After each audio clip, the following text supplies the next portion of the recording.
আগেই বলে দিয়েছি কিসের রাউন্ড টেবিল কনফারেন্স, কার সাথে বলবো? যারা আমার মানুষের বুকের রক্ত দিয়েছেন তাদের সাথে বলবো?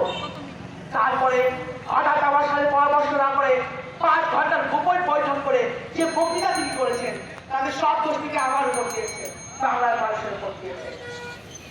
তোমার সময় শেষ, ধন্যবাদ। ভারাক্রান্ত মন নিয়ে আপনাদের সামনে উপস্থিত হয়েছি।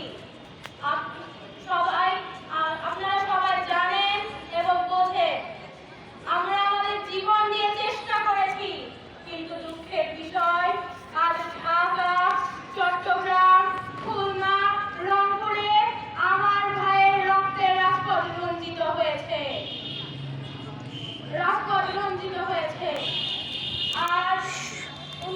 আজ আমরা জীবন দিয়ে